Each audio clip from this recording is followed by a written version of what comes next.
आपण सगळ्यांनी जे ऋण प्रेम व्यक्त केलं त्याचा आभार मान्य इतपत माझ्याकडे सध्या तरी काही नाही.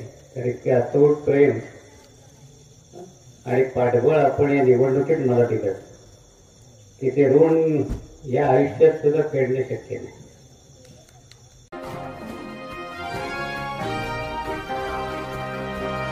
आपण पाहत आहात पवन न्यूज. आलेल्या पाहुण्यांवर कशा पद्धतीने त्याचा मान सन्मान राखायचा ही परंपरा त्यांच्या आणि त्यांच्या कुटुंबामध्ये ज्या पद्धतीने जोपासली जाते ते मी जवळून गणपतीच्या वेळात पाहिलंय. माणसं जोडणं आणि सांभाळणं हे दादांच्या आणि त्यांच्या कुटुंबाने जे करतायत किंवा जे केलंय त्याची पोचपावती अनेक वेळा पाहायला मिळते. आधी या कार्यक्रमाच्या निमित्ताने पाटीलवाडीच्या व्यतिरिक्तही अनेक भागातले सगळे सहकारी या ठिकाणी उपस्थित आहेत. खरं म्हणजे या स्मशानभूमीचा रस्ता निवडणुकीच्या काळामध्ये चंद्रकांत दादा असतील, आपण सगळी मंडळी असं त्यांच्या माध्यमातून प्रस्ताव आला. खरं म्हणजे अशा समस्या अजूनही अनेक ठिकाणी गावोगावे आहेत की ज्या मूलभूत समस्या ज्या सुटायला पाहिजे होत्या त्या दुर्दैवाने आजही सुटलेल्या नाहीये. आणि मला जेव्हा असा प्रस्ताव आला तर त्यांनी मला सांगितलं की स्मशानभूमीकडे जाणाऱ्या या रस्त्यासाठी आपण साहेब आम्हाला सहकार्य करा. खरं म्हणजे स्मशानभूमी असेल, जिल्हा परिषदेच्या शाळा असतील, पाण्यासाठी जी बोरवेल असेल, या सगळ्या विषयात माझ्यासारखं एक वेगळे आस्था आहे. तर ह्या सगळ्या मूलभूत गरजा आहेत आणि त्या होणं गरजेचं असं मला नेहमी वाटतं. म्हणजे राजकीय दृष्ट्या ठीक आहे, अनेक गोष्टी व्हायला लागतात, पण या गोष्टींची तरी अडचण 70-75 वर्षांनंतरच्या महाराष्ट्रामध्ये असू नये अशा मताचा मी असल्यामुळे जिथे शक्य असेल तिथे माझ्याकडून किंवा आमच्या वासिष्ठी डेअरीकडून ही कामं आपण करत आलो. आणि म्हणून त्या माध्यमातून दादांना मी सांगितलं की आपण त्या पद्धतीनं करून घ्या, जे काही लागेल ते माझं सहकार्य लागेल. निवडणुकीमध्ये हा रस्ता झाला, मला काही येता आलं नाही आणि आपण हा कार्यक्रम ठेवला. हे म्हणजे आपण सगळ्यांनी जे ऋण प्रेम व्यक्त केलं त्याचा आभार मान्य इतपत माझ्याकडे सध्या तरी काही नाही. तर इतके अतूट प्रेम आणि पाठबळ आपण या निवडणुकीत मला दिलं की ते ऋण या आयुष्यात सुद्धा फेडणे शक्य नाही. तर एवढ्या कमी कालावधीमध्ये 5-6 महिन्यात आपल्यासारखी सगळी मंडळी पाठीशी उभी राहतात, केवढा मोठा हातभार देतात. आणि जी निवडणूक मी नवखा उमेदवार असताना आपण सगळ्यांनी ज्या पद्धतीने लढवून, ज्या पद्धतीने आपण या लढाईमध्ये आपण लढलो, खरोखर ही सगळी आपल्या लोकांची जर पाठीशी ताकद नसती तर हे शक्य कदापि झालं नसतं. आणि याची जाणीव मला असल्यामुळं शेवटी निवडणूक म्हटल्यानंतर एक विजयी होणार, पराजय होणार. लोकशाहीमध्ये आपण विजय पराजय स्वीकारला पाहिजे. आणि आपण पराजय स्वीकारताना सुद्धा एवढ्या मोठ्या प्रमाणात लोकांनी जो आपल्यावरती विश्वास दाखवलेला आहे त्या विश्वासाला आपण उत्तरे होण्यासाठी काम करत राहिलं पाहिजे. आणि म्हणून दुसऱ्या दिवसापासून पुन्हा एकदा आपल्या सगळ्यांमध्ये भेटी सुरू केल्या आणि त्या माध्यमातून पुन्हा एकदा या भागातल्या आपल्या सगळ्या विकासासाठी असलेल्या अनेक प्रश्नांसाठी काम करणं हे आता माझं नैतिक कर्तव्य आहे. आणि त्या भावनेतून आपण आपलं काम पुन्हा एकदा सुरू केलेलं आहे. या निवडणुकीच्या पार्श्वभूमीवर अनेक मंडळी भेटली. आपल्या सगळ्यांचा काही परिचय नसताना आपण एखाद्या कुटुंबातल्या सदस्याप्रमाणे पाठीशी उभे राहिला, जीवापाड मेहनत केली. काही गोष्टींमध्ये कमतरता राहिली, काही ठिकाणी आपल्याकडे काही गोष्टींची कमतरता होती. काही गोष्टीमध्ये आपण साधन सामग्रीत कमी पडलो, काही ठिकाणी आपल्यालाच आपल्या लोकांनी फसवलं.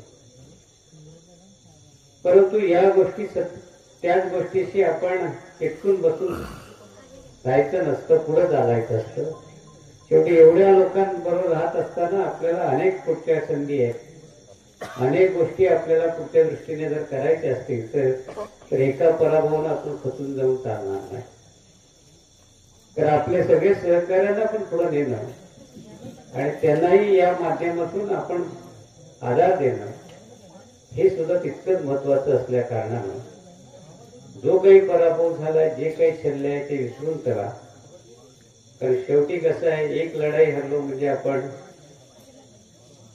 थांबायचं नसतं आणि पुढे गेल्याशिवाय तुम्हाला पुढचं विश्व घेता येत नसतं. म्हणून आपण सगळ्या मंडळींनी पुन्हा कामाला लागा. ज्या गोष्टी घडल्या त्या सगळ्या गोष्टीची कल्पना तुम्हाला आहे, मला आहे. योग्य वेळ आली की त्या प्रत्येक प्रश्नाला उत्तर देऊ आपण. प्रत्येकाला प्रत्येकाची जागा आपण दाखवून देऊ. त्यासाठी आपण सगळी मंडळी सक्षम आहोत.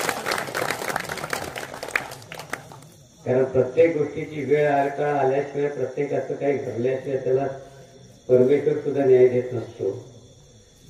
त्यामुळे काही चिंता करायचं कारण नाही. आपण माझ्या पाठीशी आहात, मी आपल्या सोबत आहे. निश्चितपणे पुन्हा एकदा आपण आपलं संघटन आणि आपण आपल्या या भागात आपल्याला ज्या गोष्टी करायच्या आहेत त्या करण्यासाठी आपण सगळेजण कामाला लागू. तरुण चेहऱ्यांना या पुढच्या काळात आपल्याला संधी द्यायची. त्यासाठी आपण सगळ्या मंडळीने झटून कामाला लागा. आज जरी ह्या विकासाच्या माध्यमातून हे छोटंसं जरी काम असलं, पराभव झाला असता तरी काही दबून जाण्याची गरज नाही किंवा नावभेद होण्याची गरज नाही. विकासासाठी कशा मार्गातून आपण निधी आणायचा ते आपण आणू. आज जरी समोर विद्यमान आमदार आपल्यासमोर निवडून आलेले असले त्यांनाही आपण बोलू. तर शेवटी विकासासाठी प्रत्येक जण काम करत असतो. विकासाची ही लढाई आहे. निश्चितपणे ज्या न्याय मागण्या असतील त्या त्यांच्याकडे आपण पूर्ण करून घेऊ.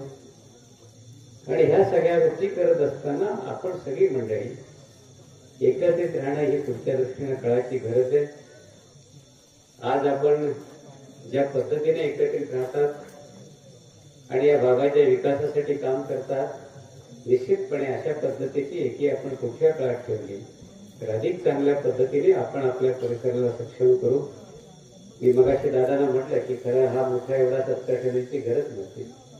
तर एवढं लोकांनी अतोनात प्रेम केलंय की, आणि लोकांना या निवडणुकीनंतर लोकांचं प्रेम मला प्रत्यक्ष जाणवतंय. त्यामुळे मला अनेक ठिकाणी जाणं गरजेचं आहे. अनेक ठिकाणी निवडणुकीच्या काळात पोहोचलेलं नसताना पण आपण सगळ्या मंडळींनी भरभरून मतदान केलं आहे. त्यामुळे मी जास्तीत जास्त एखाद्या भागात आल्यानंतर जास्तीत जास्त जणांना भेटण्याचा प्रयत्न करतोय. आता सुद्धा आपली 6ची वेळ होती, 5ची वेळ होती, पण निवडणूकमध्ये थोडा उशीर झाला. आपलं टायमिंग बरोबर होतं, पण आज आपण एवढा मोठा सत्कार ठेवण्याची काही कल्पना नाही. पण आपलं प्रेम जे आहे हे प्रेम या पुढच्या काळात जपण्याचं. आणि निश्चितपणे आज ज्या पद्धतीने आपण माझ्या पाठीशी उभा राहिला याची जाणीव ठेवून आपल्या सर्वांच्या पाठीशी आपण ज्यावेळी सांगा त्या उभं राहण्यासाठी, तुमचा शब्द देण्यासाठी या ठिकाणी मी आलो. आपण सगळ्या मंडळींचे जे ऋण आहे ते मी मला माझ्या माध्यमातून ज्या ज्या ठिकाणाहून जसं फेडता येईल तसा माझा प्रामाणिक प्रयत्न राहील. आपल्या सर्वांचा आशीर्वाद ही जर माझी शिदोरी आहे. पुन्हा एकदा त्या शिदोरीच्या माध्यमातून पुढे जाण्याचा प्रयत्न करतोय. आपण पुन्हा एकदा साथ द्या. ही साथ आतापर्यंत दिली तीच या पुढच्या काळात अखंड राहू द्या एवढी या ठिकाणी विनंती करतो. आपण हे जे काम सुरू केलंय, आज आपला कच्चा रस्ता आहे, हा आपण रस्ता आपण पूर्णपणे कसा आहे पुढच्या काळात खडीकरण डांबरीकरण होईल. आज त्या रस्त्याच्या बाबतीत वैयक्तिक मालकीचा रस्ता आहे, त्या बाबतीतही काही गोष्टी जर आपण करून घेतल्या तर निश्चितपणे आपण हा रस्ता कशा माध्यमातून आपण या रस्त्याचं संशोधन डांबरीकरण खडीकरण करायचं त्या गोष्टीसाठी मार्ग काढू. अनेक विकासाची जी कामं असतील त्या विकासाच्या कामांना आपण निधी कसा आणायचा त्या बाबतीतही आपण प्रयत्न करू. आपण सगळेजण त्या बाबतीत निश्चिंत राहा. पुन्हा एकदा आपण ज्या पद्धतीने मला या पाठीशी राहून जी साथ दिली त्याबद्दल आपल्या सर्वांना नमस्कार करतो. आज प्रेम आणि आशीर्वाद पाठीशी राहू द्या एवढी विनंती करतो आणि पुन्हा एकदा आपल्या सर्वांना धन्यवाद देतो की आपण सगळी मंडळी आजही तितक्याच ताकदीने पाठीशी उभे आहात हे पाहून आज समाधान वाटलं. असंच ताकद या पुढच्या काळात माझ्या पाठीशी आपली उभी राहील यासाठी आपल्या सगळ्यांना आवाहन करतो आणि थांबतो. जय हिंद जय महाराष्ट्र.